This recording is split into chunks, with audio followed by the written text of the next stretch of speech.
आंदोलन ने क्या देखते हैं आप, कुछ नया एंगल देने का कार्य करेगा या फिर जिस तरीके से किसान अड़े पड़े हैं आपकी भी जो है संघर्ष ये भी ऐसे ही निकल चला जाएगा? देखिए, हमारा संघर्ष जो है ये जिंदगी और मौत का सवाल है। हमारा सरकार ने एक बड़ा भयानक फंदा हमारे गले में डाल दिया है और गले में डाल के वो लगातार खींच रही है और उद्योगपतियों के साथ मिलके वो न केवल किसान को पूरे देश को तबाह करना चाहती है सरकार। बार बार हम इस बात को कह रहे हैं और जो हमारी आगे की रूपरेखा रहेगी, रणनीति रहेगी, कोई भी लड़ना नहीं चाहता है, लेकिन अगर सरकार लड़ने पर मजबूर ही कर रही है तो हम पीछे हटने वाले भी नहीं हैं। ये सरकार को भी एहसास हो गया होगा, पूरी दुनिया को एहसास हो गया होगा।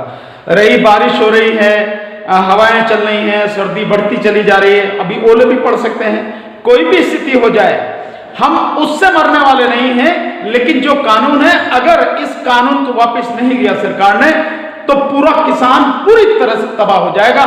आत्महत्या जो पिछले आप देखेंगे 20 से 25 साल के बीच में जो आत्महत्याएं हुई हैं किसानों की, वो 4 लाख का आंकड़ा पार कर चुकी हैं और आने वाले समय में ये 4 लाख का आंकड़ा हो सकता है 1 और 2 साल के बीच में ही हो जाए अगर ये कानून लागू हो जाते हैं। तो जो इतना खतरनाक कानून है जो हमारे गले में फंदा पड़ा हुआ है, हम कैसे चैन से बैठ सकते हैं, कैसे हम संघर्ष से बाहर आ सकते हैं, देखना सरकार को है। लेकिन जब सरकार ने गुलामी करना सोच ही लिया है, उद्योगपति और अंबानी अडानी जैसे जो पूंजीपति हैं इनके तलवे चाटना सरकार ने स्वीकार ही कर लिया है, तब क्या कर सकते हैं? तब संघर्ष हमारे पास एक नारा है, इस संघर्ष हमारे पास एक रास्ता है, दूसरा नहीं है। रही हमारी रणनीति क्या रहेगी, हमारी किसान संघर्ष समिति है, ऑलरेडी संयुक्त किसान संघर्ष समिति है, वो ऑलरेडी 26 तारीख तक का प्रोग्राम डिक्लेयर कर चुकी है, जिसमें कल 6 तारीख को जो आपका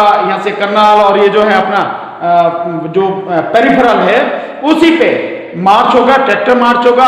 इसके बाद 13 तारीख को है महिला सशक्तिकरण का कार्यक्रम होगा, उसके बाद 18 तारीख को होगा कार्यक्रम, फिर 23 तारीख को और फिर 26 तारीख को हमारा कार्यक्रम होगा। और 26 तारीख को जो हमारा कार्यक्रम है, हम सारे लोग अपने ट्रैक्टरों पर बैठकर ट्रैक्टर परेड करेंगे और लाल किले तक हम लोग पहुंचेंगे।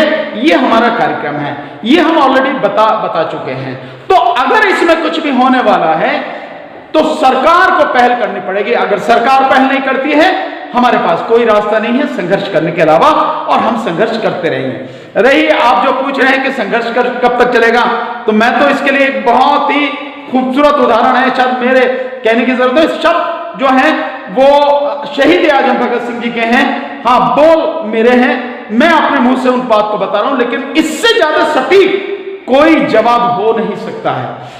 शहीद आजम भगत सिंह ने उस समय कहा था कि भारत में संघर्ष तब तक चलेगा जब तक मुट्ठी भर शोषक आम जनता के श्रम का शोषण अपने उद्देश्यों की पूर्ति के लिए करते रहेंगे। इससे कोई फर्क नहीं पड़ता कि वे शोषक विशुद्ध रूप से ब्रिटिश हैं या गठबंधन किए हुए ब्रिटिश और भारतीय या पूरी तरह से भारतीय, इससे कोई फर्क नहीं पड़ता है। और आज की तारीख में यही है, आज इसको दोनों तरह से देखा जाए। ब्रिटिश शब्द को अगर मैं हटा दूं तो मैं ये कह सकता हूं कि कुछ अंतर्राष्ट्रीय शक्तियां हैं जिनके साथ साठगांठ करके, जिनके साथ षड्यंत्र करके, गठबंधन करके यहां के जो पूंजीपति हैं वो और यहां की जो वर्तमान मोदी सरकार है वो, ये सारे के सारे लोग मिलकर षड्यंत्र कर रहे हैं और अपने ही देश को पूरी तरह से तबाह करने पर तुले हैं। मैं एक चीज आपको बता देता हूं, यहीं पे वो बहुत जरूरी है ताकि देश की जनता को समझ में आना चाहिए आखिर ये सब कुछ क्यों हो रहा है।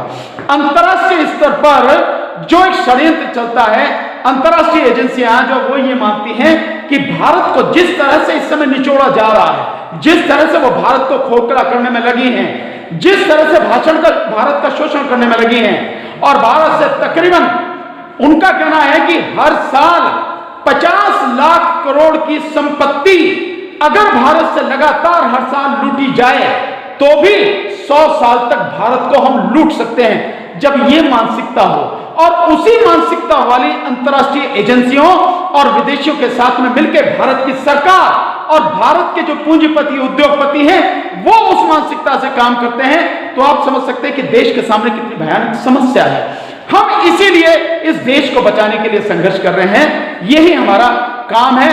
इस समय जो है अगर पीछे हटना है तो सरकार को हटना पड़ेगा, अगर नहीं हटते तो हम संघर्ष करते रहेंगे। सर आपने भूख हड़ताल भी किया था, सर ऐसी खबर आ रही थी, कहाँ पे आपने किया सर, कितने लोग थे आपके इस देखिए, जो हमारी यहाँ पर हड़तालें चल रही हैं किसान आंदोलन में, जो सभी जो हमारे मोर्चे हैं, चाहे वो सिंगू बॉर्डर का है, टिकरी बॉर्डर का है, राजस्थान बॉर्डर का है, अपना यहाँ गाजीपुर बॉर्डर का है और चिल्ला बॉर्डर का है, ये सब जगह जो हड़तालें चल रही हैं, हमारी जो संयुक्त किसान संघर्ष समिति है उसका आह्वान है कि 11 लोग कम से कम 24 घंटे के लिए भूख हड़ताल पर बैठेंगे। मतलब रिले हड़ताल है, पहले 11 बैठेंगे 24 घंटे के लिए, फिर 24 घंटे बाद दूसरे 11 बैठेंगे, फिर 24 घंटे बाद तीसरे 11 बैठेंगे। ये एक रिले हमारी भूख हड़ताल लगातार चल रही है।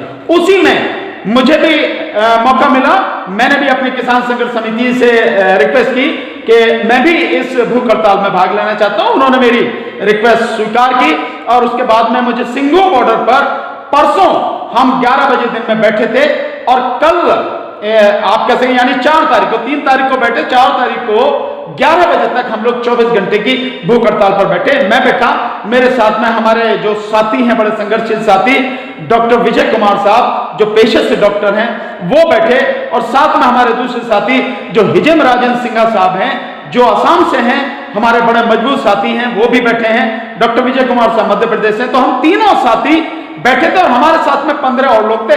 हम कुल 18 लोग सिंगू बॉर्डर पर 3 तारीख को 11 बजे बैठे और 4 तारीख की 11 बजे तक रहे। और इसका बहुत सिंपल सा है, लोगों को यह बिल्कुल साफ संदेश जाना चाहिए कि यह जिंदगी और मौत की लड़ाई है, देश को बचाने की लड़ाई है, देश की जनता को सुरक्षित करने वाली लड़ाई है।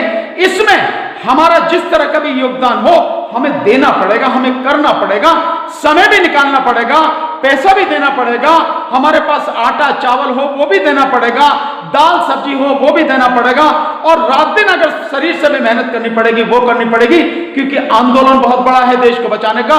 जीत कर ही जाएंगे, उससे पहले पीछे कदम, उससे पहले 1 मिलीमीटर भी पीछे कदम नहीं हटाएंगे। उसी के लिए हम कर रहे हैं। और इसीलिए मैं मानता हूं कि लोगों को यह बहुत स्पष्ट होना चाहिए। मैं एडवोकेट हूं सुप्रीम कोर्ट में, ये अपनी जगह ठीक है, कोई साथी कहीं भी हो सकता है, वो अपनी जगह ठीक है, बहुत पैसे वाले भी हो सकता है, बहुत आराम से रहने वाले भी हो सकता है। लेकिन जैसे मैं एडवोकेट हूं, मेरे साथी डॉक्टर हैं और दूसरे मेरे जो साथी हैं वो DRDO में सर्विस करके गए थे, अब जो है एक फार्मास्यूटिकल कंपनी। तो हम सब कुछ ऐसी स्थिति में रहते हुए कि बहुत कंफर्ट में रह सकते हैं, उसके बावजूद भी हम वहां पर बैठे। इसका सिर्फ यही मतलब है, हर किसी को समझना चाहिए कि यह देश का आंदोलन है, देश की जनता को, देश को तबाही से बचाने वाला जो भी सहयोग दे सकते हैं वो सहयोग हमें देना है, ताकि लोगों में एक संदेश जाए, उनका हौसला बढ़े, उनका जज्बा बढ़े और संघर्ष करने का उनका जो तरीका है, जो प्रजातांत्रिक तरीका है, उसमें विश्वास हो और हम शांतिपूर्वक ढंग से अपने रास्ते पर बढ़ते चला जाएं। यही संदेश देने के लिए मैंने इस भूख हड़ताल में भाग लिया, मैंने और मेरे साथ। अभी किसान इस टाइम जो मतलब हताहत होकर आत्महत्या कर रहे हैं, मर जा रहे हैं, तो सर आप किसानों को क्या संदेश देना चाहेंगे, कैसे बताएंगे कि उनका बिल वापस कैसे होगा, कुछ तरीका बताइए। देखिए, मैं उसका तरीका बहुत सीधा सा है। पहले तो मैं आपके माध्यम से मेरे जो जितने भी किसान साथी, जो 60 से ज्यादा किसान साथी इस हमारे संघर्ष में शहीद हो गए, हमें छोड़कर चले गए हैं, मैं उनको श्रद्धांजलि देता हूं। और बाकी सभी साथियों की, किसान साथियों से मैं एक निवेदन हाथ जोड़ के करता हूं। साथियों, आत्महत्या करने से कुछ हासिल होने वाला नहीं है। मौत के मुंह में अगर मौत स्वाभाविक रूप से आती है तो ठीक है, कोई दिक्कत नहीं, फिर तो वो आपके हाथ में नहीं, मेरे हाथ में। लेकिन हमें आत्महत्या नहीं करनी है। हम जो जालिम सरकार है, जो देश को तबाह करने वाली सरकार है, उसके खिलाफ जिंदा रहकर पूरी मजबूती के साथ में लड़ना है, पूरे हौसले से लड़ना है, एक दूसरे के साथ कदम से कदम और कंधे से कंधा मिला के चलते हुए लड़ना है, संघर्ष करना है, एक दूसरे का हाथ थाम के संघर्ष करना है। किसी भी हालत में आत्महत्या जैसा कदम हमें नहीं उठाना है साथियों, इस चीज को ध्यान रखें। दूसरा यह है साथियों कि जो ये सारी चीजें हो रही हैं, इसके हमारे पास तरीके हैं। जो हमारी संयुक्त किसान संघर्ष समिति है, उसने जिस कार्यक्रम का आगाज किया है, जिस कार्यक्रम की आगे घोषणा की है, हमें उसको पूरी तरह से सफल बनाना है। जब भी उन्होंने कहा है 6 तारीख को, 13 तारीख को, 18, 23 और 26 तारीख को, उसे बनाना है। और इसका जो सबसे और एक बड़ा कारगर जो तरीका है, आप एक व्यक्ति की चीखें लगातार सुन रहे हैं, इसमें वो है अंबानी की चीखें लगातार निकल रही हैं, क्योंकि जो आपने बहिष्कार का तरीका अपनाया है, जो हमारी संयुक्त किसान संघर्ष समिति ने अंबानी, अडानी और लाला रामदेव के जो बहिष्कार का तरीका अपनाया है, जो हम सब लोग मिलकर बहिष्कार कर रहे हैं, ये बहुत कारगर तरीका है इस सरकार के घुटने झुकाने का, घुटने तोड़ने का। मैं बहुत सीधे शब्दों में कहता हूं, मैं किसी तरह की रियायत की बात नहीं है कोई भी। इस सरकार की रीढ़ की हड्डी टूटेगी जिस दिन हम बहिष्कार इतना जबरदस्त हो जाएगा कि अंबानी, अडानी और लाला रामदेव की दुकानों पर ताला लग जाएगा। उस दिन ये सरकार घुटनों पर आएगी। इसलिए मैं जैसा बार बार कहता हूं, हफ्ते में एक दिन इस संघर्ष के लिए दीजिए साथियों। हफ्ते में एक दिन आप आइए किसी भी बॉर्डर पर, जहां भी, चाहे सिंगो बॉर्डर, चाहे आपका टिकरी बॉर्डर है, गाजीपुर बॉर्डर है, किसी पर भी आइए जाइए, लेकिन एक दिन जरूर दीजिए। हफ्ते में एक दिन कोई बड़ी चीज नहीं हफ्ते में तो 15 दिन में तो कम से कम दे ही सकते हैं। एक दिन जरूर आंदोलन को दीजिए और ये बहिष्कार का नारा अंबानी, अडानी, रिलायंस और लाला रामदेव के इन प्रोडक्ट का सभी का बहिष्कार कीजिए। रिलायंस के पेट्रोल का बहिष्कार कीजिए, डीजल का बहिष्कार कीजिए। साथ में आपको जो करना है साथियों, वो भी आपको करना बहुत जरूरी है। एक साल के लिए, ज्यादा नहीं, एक साल के लिए अपने घर के टेलीविजन पर ताला लगा दीजिए। बस मेरा आपसे इतना कहना है।